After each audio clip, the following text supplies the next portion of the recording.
It's a Pan's prophecy, he said, pausing on the path.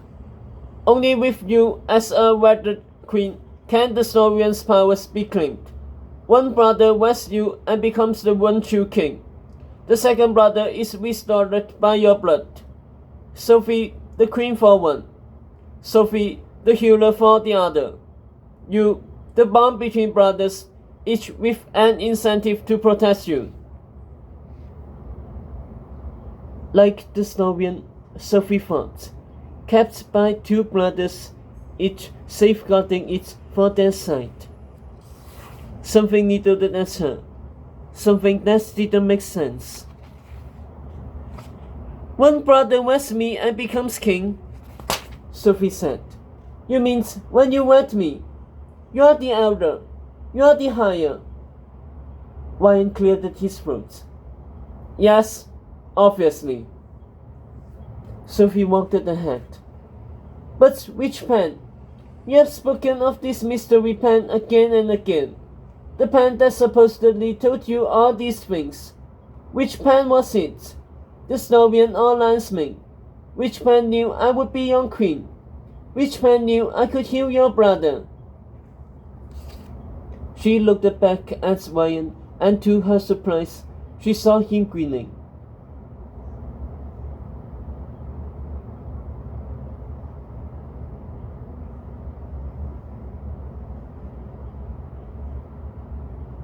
Found a way to magically break into my room. Found a way to get me a message under your friend's nose. And yet, you still don't know you're here. Maybe you're not as much as I thought. If there was one thing Sophie despised, it was being called stupid. Oh, she said cuttingly. I know who your mother is. I know all about her. I know how you came to be born. Do you? Ryan nodded. You don't know the slightest thing about my mother.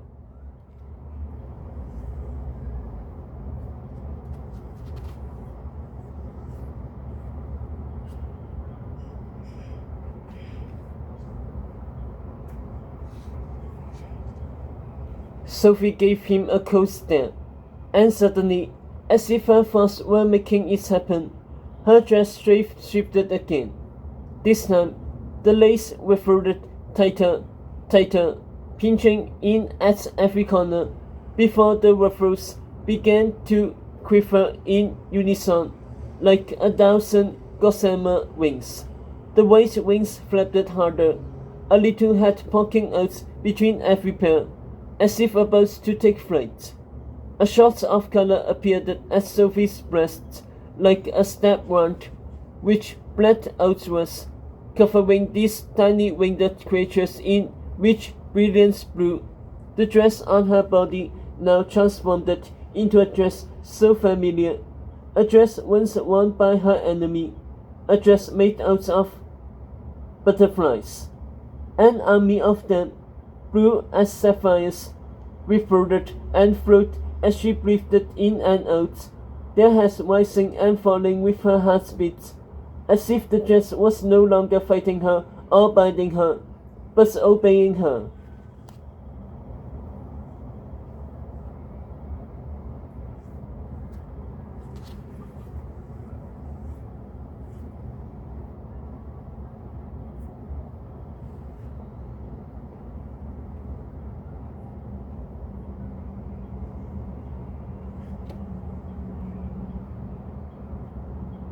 Ryan's eyes went big, his skin as pale as his brother's. Then in an instant, the butterflies vanished. The dress melted back to white lace. Sophie arched a brow at the king. Oh, I know more than you think, she said. Sophie, Ryan, and the real thing. My mother was a secretive woman, said Ryan, taking off his shirt. I know every little about her time as your dean. With cloud cover cooling the garden and the king increasingly limped, they returned to the veranda. Mace brought Ryan fresh bandages and creams for his wounds, which he now applied to his bare torso, grimacing and struggling to reach. Sophie sat next to him. Do I kill him? Do I not kill him? After everything Ryan had just told her, she didn't know if he was good and evil anymore, if he was lying or telling the truth, if he should live or die. But one thing was still true. His brother had to die. Kill Japheth and the worst evil would be gone.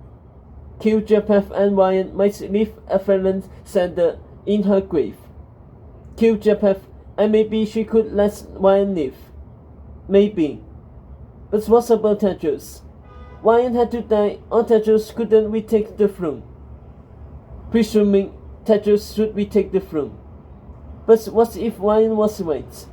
What if Ryan would be the better king? He was the true heir after all. And just because Agatha and Tedros were Sophie's friends didn't mean Tedros should rule Camelot. Nor had Tedros ever talked about his people or why he should be king with the same passion that Ryan showed her. What if being the one true king is Ryan's destiny? Sophie thought, stiffening. What if his having the Storian's powers could bring lasting peace to the woods? What if it would stop evil forever, just as he promised? Then killing Ryan wasn't a good thing to do. Killing Ryan would be evil. Sophie harshly thought. And I'm evil. Is that why the crystal showed her murdering him? Because her soul wanted her to do an evil deed. Because it wanted her to be a witch. Ryan wrestled awkwardly with a bandage. Oh, I'll do it, Sophie sighed. Ryan eyed her attentively, then lay back. She kneeled by his side and wrapped the cloth around his ribs. He flinched in the coldness of her touch. First thing first, she told herself. Ryan kills Japheth. That part of the script hadn't changed it, which means she had to find their weak spots. That thread of mistrust she could unravel. Tell me about her, she said, rubbing cream into a bruise on his shoulder. Your mother. Japheth inherited her magic, unlike me, said Ryan, eyes closed, trying not to wince. I must be like my father, who my mother never ever brought up. We knew not to ask, but I had my suspicion.